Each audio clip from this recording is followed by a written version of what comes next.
Okay, obviously very disappointing loss. I looking back at the game offensively, I think we moved the ball well early. The two field goals, not being able to score a touchdown in the red zone, I think that really hurt us right there. And then, of course, from quarter 2, 3, and 4, the negative plays killed us. And I think we got sacked 11 times. Our defense, I thought, played outstanding. They kept us in the game. We had numerous chances towards the end. We just didn't respond. They're defending national champs. I mean, their defense is one of the best defenses, in college football. But offensively, we just didn't get it done. We'll get better. And we got to be able to run the football, and we got to be able to play action pass. But real proud of our defense. I mean, our kids are hurting right now in the locker room. It was a disappointing loss. Questions? What's the short-term solution for the offensive line? That's way too many sacks. Well, it is, but we got to be able to run the football a little bit better too. We can't be in obvious passing situations. I think there's a lot of third down and 8+ situations that were tough, and we gotta be able to run and play action, and we will get better. I promise you that. Guys, last couple of years not using a second running back. Why no Cam Martin to try to at least give you a little speed back there? Yeah, Cam Petway's really our guy, and looking back, you can always talk about things and all that, but we were a little concerned with the size of their linebackers. We felt like they were going to do a lot of blitzing, which they did, and so there's some reasons.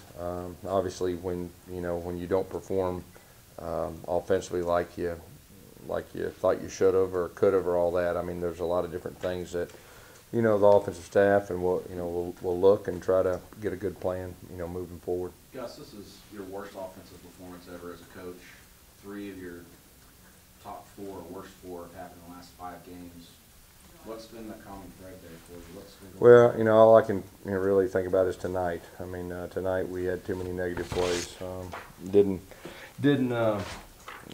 protect the quarterback when we needed to. They weren't able to effectively run the football. They had a lot to do with that, but at the same time, we got to figure out ways to get that done. How much do you guys maybe start square one with some things going into this? Well, I think anytime you have a performance like this, I mean, we're going to evaluate everything and get the best plan moving forward and all that. Guys, when the offensive line started last season with the same negative plays issues with the first 3 games, there's an adjustment. This was supposed to be the strength of this team. Why is this happening? Well, we didn't get done offensively. Clemson is very good up front. I think everybody knows that. But at the same time, I really believe, like I said earlier, I know it sounds simple, but you got to be able to run the football, and you've got to have yourself in manageable third down situations where it's not third and long and they can pin their ears back, or when you're down in the third and fourth quarter and there's some passing situations. But for us, that's what we've got to be able to do. When he was protected, Jared also looked timid and gun shy again this week. How do you go about correcting Jarrett's a good quarterback, and Jarrett just needs experience. A lot of times there wasn't guys open. Okay, so that had something to do with him holding the football. As far as that. Just at any point tonight, you take over play calling? No. Especially when early you had balance, and then you kind of went the heavy run, and you kind of went the heavy pass. You guys Yeah. just searching for something. Yeah, I think so. I mean, they're a good defense, but we're I think just trying to be able to establish a run and play action was really the plan. And then of course we got in some drop back situations like we talked about, and that's when things kind of went downhill. Do you feel like y'all have an identity right now in offense? I mean, after a game like this, when you don't play well, I mean, we'll go back and we'll look. I mean, we're going to be a good offense before this is all said and done. I promise you that. But right now, we didn't get it done offensively tonight. I think that's obvious. Sure, Clemson's great defense, but we didn't get it done, and I think that's obvious. But we will get better, just like we did last year. And this will be a game that we can.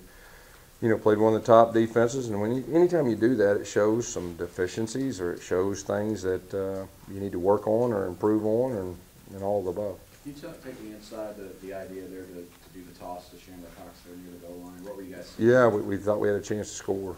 I mean, that was a play that we felt pretty good about.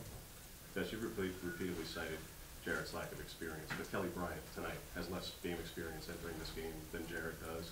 There were other SEC quarterbacks who played as true freshmen last year and performed better immediately. Why is it that the last couple of years with this program, quarterbacks have struggled? Well, you're talking about Jarrett. I don't know about everybody else and all that, but Jarrett's a really good quarterback. But there was times we didn't have anybody open, and that had something to do with him holding the football. But he's a good quarterback. He's going to have a very good year, and that's probably the best way I can answer that question. Gus, you had two big fourth down plays Yeah. in Clemson territory, and it looked like there was some confusion about how to get play in, what to get in. Yeah, down there on their end, when we were going in about the 2-yard line, it was very loud right there, and we were trying to get our tackle over, and he didn't hear it, but we went ahead and kicked it. And you know, it is what it is on that. I didn't have too big a problem with that. Obviously, the fourth down, we felt very good, you know, about the situation that we were going to run, and then they kind of green dogged over there, and we couldn't get the ball off quick enough. Are you concerned about Kent that way going forward, health-wise? Was like what ESPN says he's dealing with plantar fasciitis. Well, I mean, you know, he'll be fine. He'll be fine, and he'll recover, and we're not making excuses. He'll be fine. The 4th and 3 call at 37, Yeah. I think that was when you were talking about Yeah. that they green dogged you. Yeah. It's kind of a slow developing pass play that those haven't really been working for you all night. Was there a thought about doing something kind of more of a quick hit? You know, we felt pretty good about the time, but obviously didn't work out. You know, we need to hold it just a little bit longer, but we didn't hold up in protection. Was there a call you agreed with? Did you agree with that? Yeah, anytime big call, I mean, I'm gonna have to give the okay. What's your assessment so far of your receivers through these 2 games and trying to get open, get separation? You know, I'm just thinking about tonight. I mean, I'll have to look at the film. That there was times that, you know, we weren't open, but I'll have to look at it and see all the. Did See Clemson do everything. anything defensively you guys weren't expecting? No, they mix it up different from what they played us last year. But at the end of the day, it wasn't anything that was overly new. They just they were very good up front. That was probably the biggest thing. We knew they were talented, but we didn't hold up on some pass protections, obviously, and had a hard time running the football after the first quarter. Yes, what did you learn about your defense? Our defense, I already knew that they were an outstanding defense, and that's a very good offense. They held them to 14 points, and they played their guts out. Gave us a chance to win even the last series or two when you're only down by 8. You know, it kind of felt like we were down by more than that because we were pressing, but, you know, our defense played good. You spent most of your career calling plays. Did you have any urge tonight to want to get back? No, we'll get better offensively. I mean, we'll get better offensively, and we'll get this thing corrected. There's no doubt about that. A week after Nate Craig didn't have any catches. He has 1 catch on the first series on that 3rd down tonight. I'm not sure he was even only targeted 1 more time. Is there a concern about trying to incorporate someone who's expected to be such an instrumental piece of this wide receiver corps to have only a couple of targets through 2 games? Well, I mean, you know, Nate's going to be fine. Nate's a good player. We'll get the ball to Nate. I mean, you know, in a game like this, I mean, you could probably get you about 10 different questions like that will all be legit questions, and you know, so we've got to find ways to get our best guys the ball in different ways and all that, and this will be a good learning experience for us, and we'll do that.